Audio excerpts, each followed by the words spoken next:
Welcome back. Last week I talked about inflation. Today we're going to talk more about prices. So I just got off the phone with a news reporter that was wanting to know more about the price volatility in the lumber market. If you haven't heard it, lumber prices have been a little wacky lately. So let's talk about supply, demand, and the perfect storm that caused lumber prices to increase by 377% in 1 year. If you're new here and love talking about economics and how it impacts you, make sure to watch more of my videos. Make sure to like, subscribe, and share them with your friends. Oh, and leave comments. It makes this whole video making process even more enjoyable. Did you press the like button? Go ahead, do it.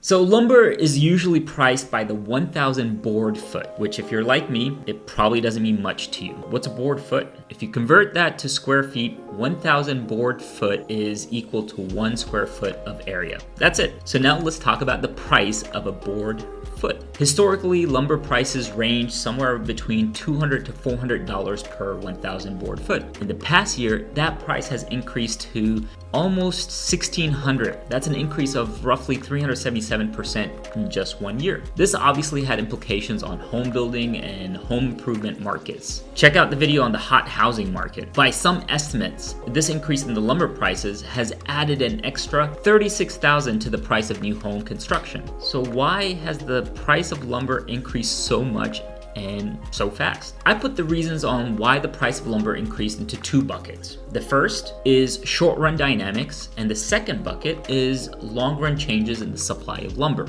There are two reasons why short-run prices increased. Both have to do with the COVID pandemic, but one's on the demand side and the other is on the supply side. So first, we saw a decrease in the supply of lumber due to the pandemic and mills closing. The supply chain of production has been severely damaged and it will take a while for it to recover. I actually just got done teaching about the bullwhip effect in my managerial economics course, and that concept can help us explain a lot of what's happening in the market right now. Do you know the bullwhip effect?